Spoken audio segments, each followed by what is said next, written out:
Hi, everybody, and welcome to this edition of Fuel Talk. I'm delighted to be joined by Philip Nothard, who is Cox Automotive's Customer Insight and Strategy Director. So, hi, Phil. Hi, JD. How are you doing? Yes, good, thank you. And I hope you are too, staying safe. Yeah. And joined by Phil today. So thanks very much for your time, Phil. I know you've been super exceptionally busy of late because I don't think many people could have missed the fact. And if they have, hence the reason for Fuel Talk, that you've been busy launching the 2020 Insight Report. So thanks for your time. We're just going to spend some time. Fuel Talk, as for those that haven't tuned in before, is an opportunity for people to see or hear, and for me to catch up with leaders across Cox Automotive and find out what they've been up to. So without further ado, I suppose, I guess, Phil, the first thing for people that haven't heard of the Insight Report, of which they probably get a black mark definitely from you and probably from me. Yeah. What's the Insight Report all about then? I mean, thanks for the introduction there, James. I mean, this is the third year now. So we started the Insight Report back in 2018. We felt that there was a need and an appetite for sort of looking into the sector across different areas of the sector and take a bit of a deeper dive into some of the trends and influences change in the sector at that time. And then back in 2018, we joined up with Grant Thornton. So that gave us a different angle on it, looking at it from a Grant Thornton's perspective as well as Cox Automotive's perspective. We then followed that up in 2019, and then subsequently we have launched it in 2020. And many might say, why? Why would you do such a thing at this time of the year with so many external influences and challenges through COVID and Brexit and one or two other things? But I think we felt that actually, yes, it was a challenging time to do it in terms of to get some of the content in there and some of the projections and trends in there. But actually, now is a better time than any in terms of what people need to look at the sector. So there was a reason to do that, and we'll lead on to it in a minute, but we did join up with one or two other businesses as well to get a slightly different view on some of the sectors that we were looking at.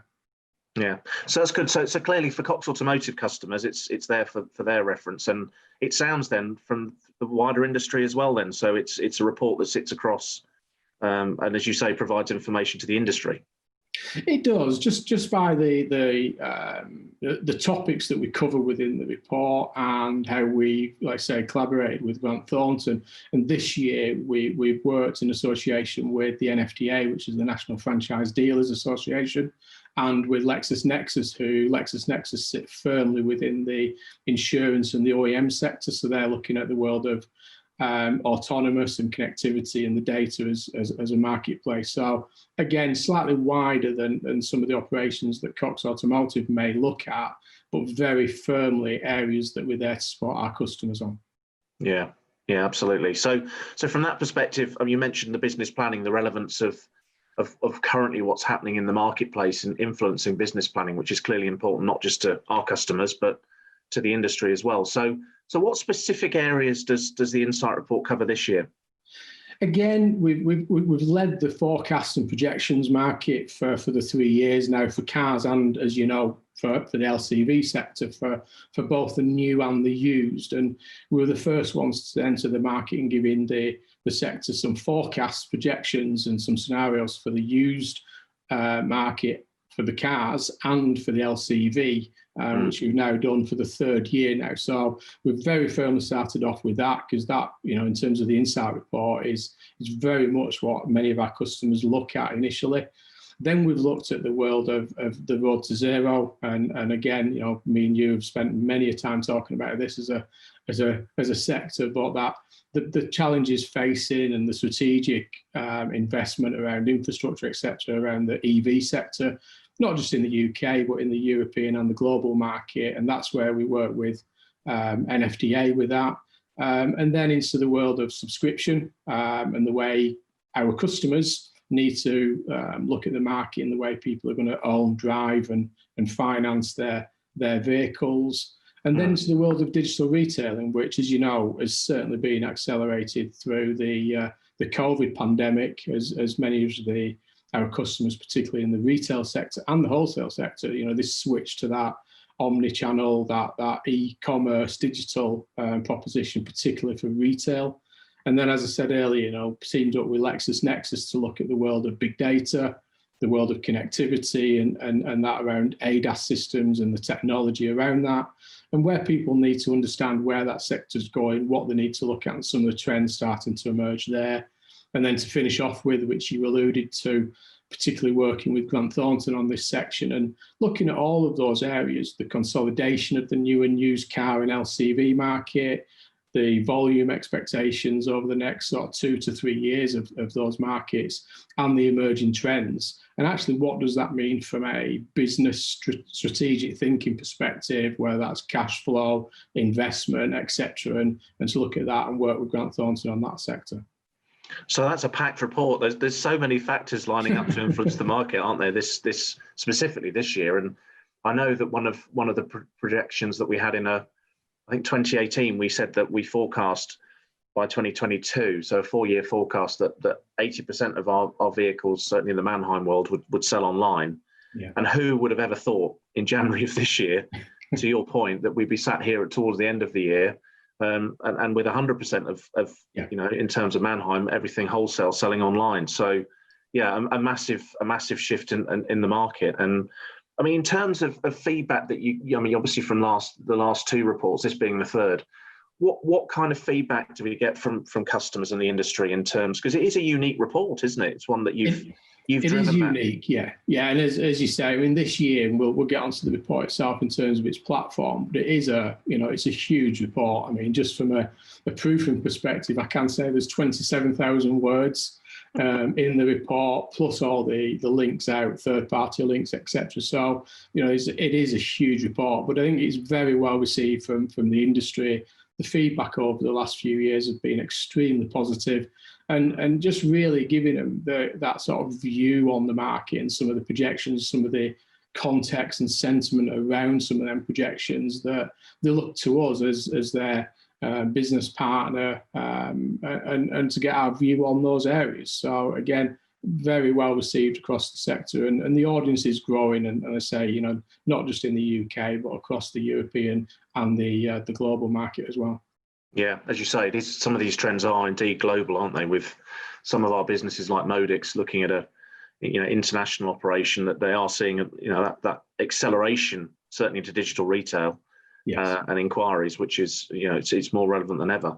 So that's cool. So Phil, I know your time's really precious, and I really appreciate you giving up some of it to talk through. I think for me, anybody that doesn't know and hasn't heard you co-host Motor Trade Radio on a weekly basis. So podcasting, you're very, very used to. So you're very natural in terms of this environment as well.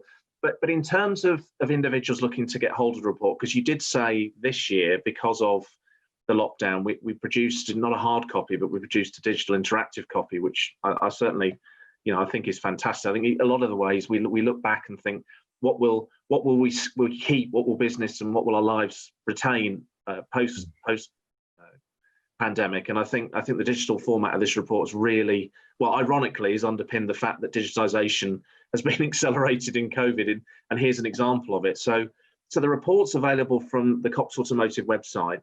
Which is www.coxautomotive.co.uk/insight report. So fairly easy to remember that. But Motor Trade Radio, I've alluded to, you're very active on social media. So I would imagine in terms of Twitter, LinkedIn, there's a lot of, this is something that's not just a week's launch pattern. Obviously, there's going to be an update of this report as we go on, and you'll be, almost revisiting it to bring it to life.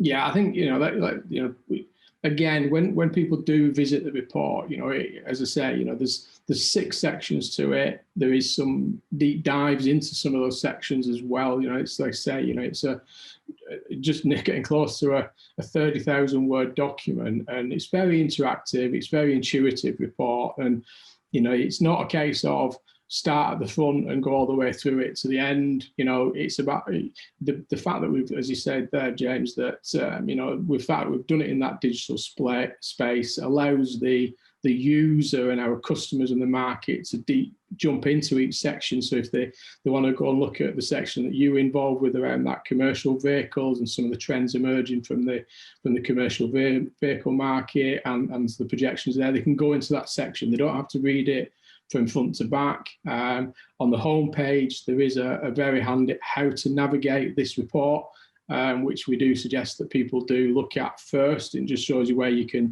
can move through the report and jump from one section to another. So it's a very interactive report, and again allows us to really bring the content to life. We haven't got the constraints that you would have with a physical copy of the report, and that we can link off to third parties, we can put the visuals in there, we can put hyperlinks in there. So it really is, it's not a report just for today. There's a lot of content in there. We're looking at 2020 forecasts, 2021 forecasts and beyond. So sort of looking at some of the short to medium term trends, but actually some of the bigger trends that are going to impact the sector going forward.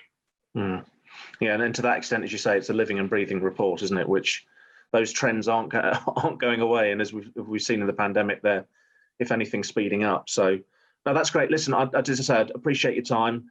It's been great to catch up. I know how passionate you are about the Insight Report, and having worked closely with you in terms of some of that content, it is a fantastic report. And I just encourage everybody, as I'm sure you already have been, encourage everybody to dip into it. And again, in terms of reaching out, if anybody does want any further information, they can either speak to their account manager within Cox Automotive or indeed approach you through social media. I'm sure you'll be there to answer any questions or queries people might have. But no, it's great, really great document. Absolutely. I think this is about that any questions around the data, the content, the sentiment behind it is reach out, and as you say, James, whether that's to your account manager or just direct to myself into the business and through yourself as well, including all this, that we're here to help and we're here to support and really do reach out to us. So no, it's been absolutely a pleasure to come on today, and it's been a long time overdue, and been watching from afar all the great work you've been doing on Fuel Talk as well. So it's been an absolute pleasure, James. No, well, it won't be long, and we'll have you back on, no doubt, Phil, just giving us an update on how the report's gone down this year. So stay safe, my friend, and catch up with you soon. Same to you. Look after yourself. Cheers.